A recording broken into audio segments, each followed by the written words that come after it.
Olá, bem-vindos ao Flavonoide, o seu canal de farmácia, saúde, jovem e ciência, e esse é o penúltimo vídeo sobre disciplinas na faculdade de farmácia. Lembrando que é muito comum na faculdade você ter parte 1, parte 2, parte 3 de uma mesma disciplina. Também é muito comum você ter a prática de uma disciplina no semestre seguinte. Ou seja, nesses vídeos eu só falo quando a matéria é inédita, é a primeira vez que ela apareceu para a maioria das pessoas que me mandaram a grade lá no Instagram do Flavonoide. Muito obrigada a todos vocês, o nome tá em agradecimento no final do vídeo, inclusive. Então, mais pro final do curso, é muito comum você estar tendo a parte 3 de uma disciplina, a prática de uma disciplina, ou seja, poucas disciplinas por semestre são realmente inéditas. Então, eu juntei 2 semestres em um vídeo só. Então, basicamente, esse vídeo é sobre o seu terceiro ano da faculdade de farmácia. Vamos lá?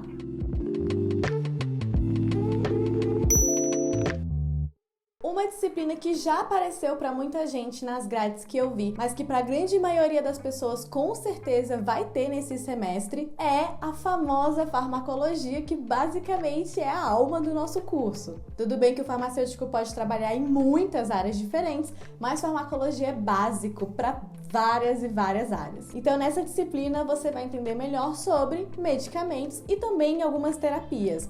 Basicamente, você vai entender sobre indicação, contraindicação, mecanismo de ação, efeitos colaterais, para medicamentos que são usados para curar uma doença ou tratar uma doença no sentido paliativo, ou seja, você não tem a cura para aquela doença, mas você faz um trabalho, você faz um tratamento paliativo, que é como, por exemplo, hipertensão. Você não tem a cura da hipertensão, mas a pessoa toma medicamentos para conseguir lidar com a doença e viver por muitos e muitos anos. E, inclusive, em farmacologia, você também vê substâncias, medicamentos que a gente usa para diagnóstico. Então, basicamente, você vai ver tudo no mundo dos medicamentos. Na verdade, a farmacologia, ela é um negócio muito grande mesmo. Então, na faculdade, você tem uma boa ideia sobre o que é a farmacologia, mas quando você decidir a área que você quer seguir, muito provavelmente você vai se aprofundar mais numa área específica da farmacologia.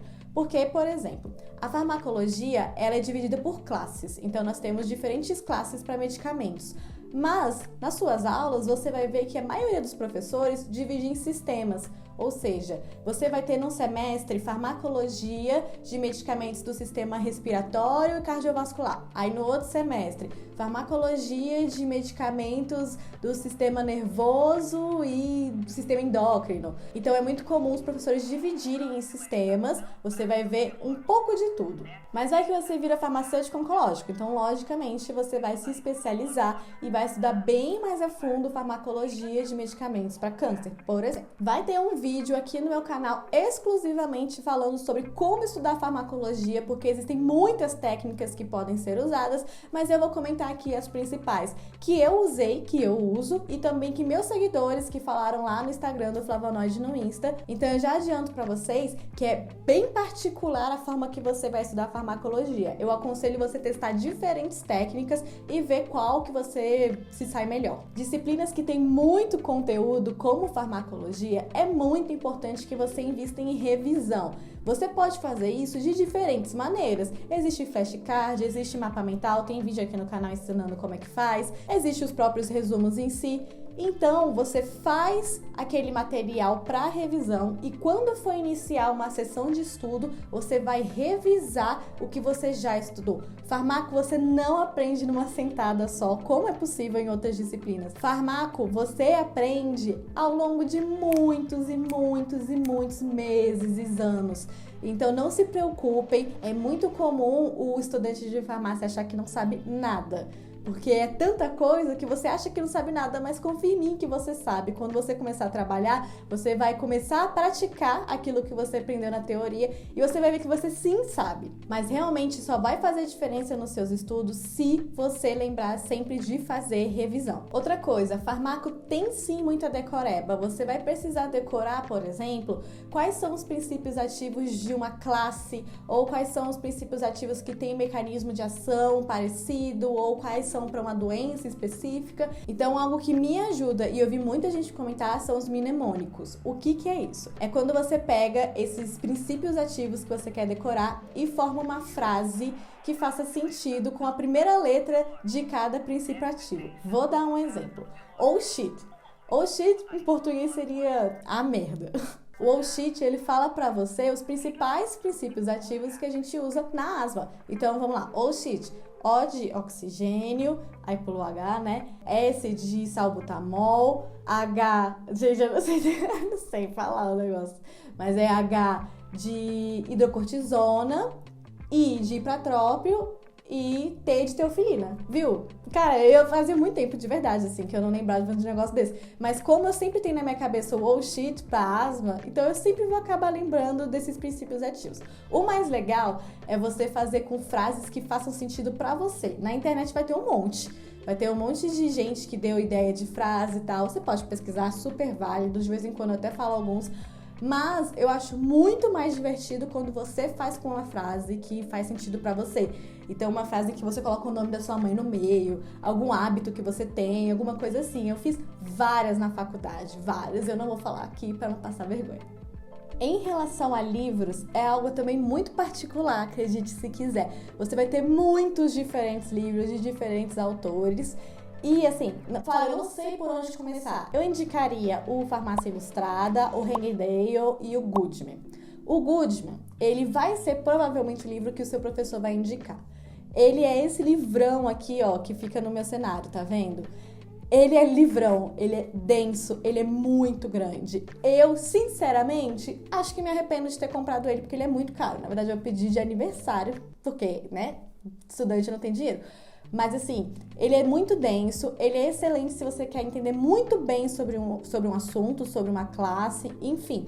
Mas, vamos falar na realidade, gente. Quando você tá na faculdade, você não tem só farmaco pra estudar. Você tem um monte de coisa pra estudar. Você tem PIBIC, você tem, milhões de coisas. Tem gente ainda que trabalha, tem gente que tem filho. Cara, eu aconselho sempre o seguinte: é melhor você saber um pouco de tudo do que você saber tudo de pouca coisa.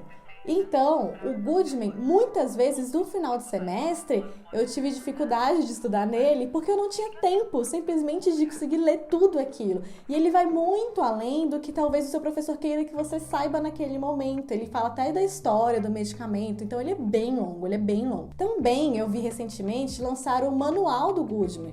Então, ele é bem mais fininho, eu não vi ele ainda. Inclusive, vai ser um vídeo do canal. Infelizmente, a pandemia não deixou eu ir na biblioteca alugar todos os livros, mas eu vou mostrar um por um pra vocês como é a linguagem do livro-texto. Mas assim, o Goodman é um livro muito legal? É um livro muito legal. Mas, vários semestres, eu tive que pegar outro livro. Então, eu estudei pelo Farmácia Ilustrada, eu já estudei pelo Hengedale, porque simplesmente o Goodman, naquele momento, não era o melhor pra mim. O que foi legal é que eu tinha o Goodman e eu cheguei, depois de me formar, a estudar várias coisas de farmaco. Foi que eu pensei assim, óbvio, não tinha nada pra fazer, né? Eu pensei assim, gente, tal coisa. E aí eu fui atrás do Goodman e o Goodman respondia, coisa que não era respondida nos outros livros. Só que naquele momento, no meu semestre, eu não precisava saber. Vocês vão entender isso mais no futuro. Mas basicamente, se você quer investir, se gastar dinheiro num livro, vê vários, vai na sua biblioteca, aluga vários e vê a linguagem, vê qual você se dá melhor. Talvez no futuro, quando você estiver ganhando dinheiro, formado e tal, você pode comprar um Goodman da vida e ler lá quando não tiver nada para fazer. Seguindo para nossa próxima disciplina inédita, como eu falei antes, o farmacêutico ele pode atuar em muitas áreas. E uma delas é a área de alimentos. Então é aí que entram disciplinas como bromatologia e tecnologia de alimentos. Também pode entrar em enzimologia, entre outras. Basicamente, são disciplinas em que você vai estudar a composição de alimentos, propriedades terapêuticas, tóxicas, valor nutricional, valor energético. Em enzimologia, por exemplo, você vai ver como que faz cerveja, como é o processo de fermentação, enfim. Então, eu não considero uma disciplina difícil. Provavelmente, se você fizer bromato mesmo, você vai ter prática, então você vai sair de lá com um monte de geleia. Já outras disciplinas como enzimologia não tem prática em si. Mas a gente, por exemplo, foi numa fábrica de cerveja na Brasil Quirim, eu acho, se não me engano, que é aqui perto.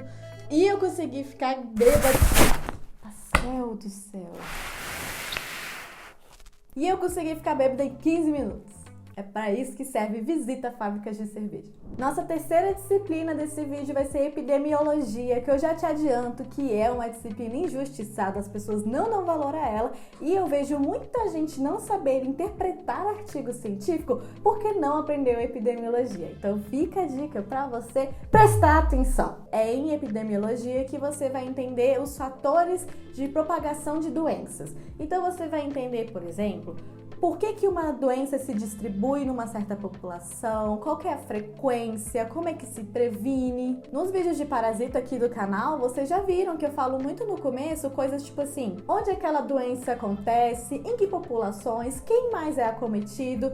Então, isso tudo são dados epidemiológicos. E uma coisa que eu vi em algumas grades que eu não indico é a galera que teve bioestatística depois de epidêmio.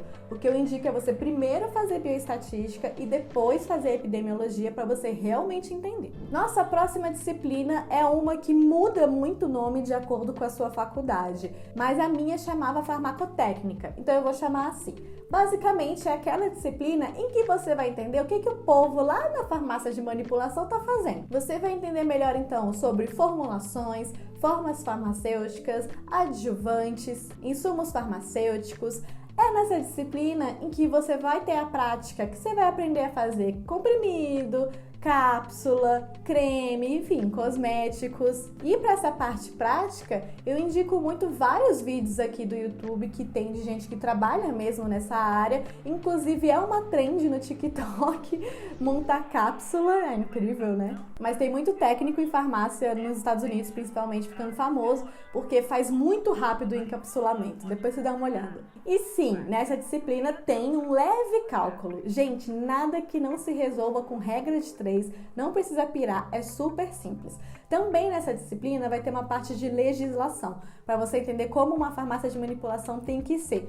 Isso é bem importante se você quer seguir nessa área. Tem amigos meus que viraram farmacêuticos de farmácia de manipulação e todos eles falam que depois tiveram que sentar, pegou o slide do professor da época da faculdade, releu tudo porque não deu na atenção e na prática você realmente precisa seguir o que a legislação fala. Também indico o Instagram da Lari, que é @bylari no selim, que ela tem um Instagram maravilhoso de farmácia, ela também tem canal no YouTube, mas agora ela tá trabalhando em uma farmácia de manipulação e ela sempre posta várias coisas lá. Então tá bem interessante, se você quer seguir pra essa área, segue ela também. E por fim temos farmacognosia. Em farmacobotânica, você aprendeu como que uma planta é, as estruturas, qual que é o nome, enfim.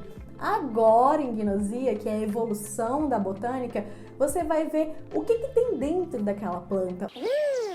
Que matinho é esse? O que aqueles metabólitos da planta podem fazer pela gente, tanto do lado benéfico quanto do lado maléfico. Por isso que você vai estudar bastante química nessa parte dessa disciplina. Vai aprender, inclusive, como é que você isola esses componentes das plantas para fazer um fitoterápico, para fazer um medicamento. Essa disciplina normalmente tem prática, então dê muito valor à sua prática, porque ela vai esclarecer muita coisa da teoria. Eu acho gnosia muito decoreba, inclusive. E flashcards normalmente é o que a galera prefere fazer, inclusive era algo que a minha professora da época me obrigava a fazer. Então você sempre tem um material para você conseguir decorar coisas, como são os flashcards, o mapa mental, é muito interessante nessa disciplina. E vendendo meu peixe aqui, eu sou responsável pelo Instagram do Gnosia Sua Linda, que é o Instagram do Laboratório de Farmacognosia lá da UNB. Eu faço ele junto com as minhas queridas aluninhas de projeto de extensão. Então a gente sempre tenta trazer várias coisas de farmacobotânica e de farmacognosia de uma forma leve e divertida, relacionada com o seu dia a dia. Então não esquece também de seguir a gente lá. Vai ter que seguir muita gente, hein? Não esquece de seguir o nosso flavonoide. E é isso, até o vídeo que vem, em que vai ser o nosso último ano da faculdade de farmácia. Beijo, tchau, tchau!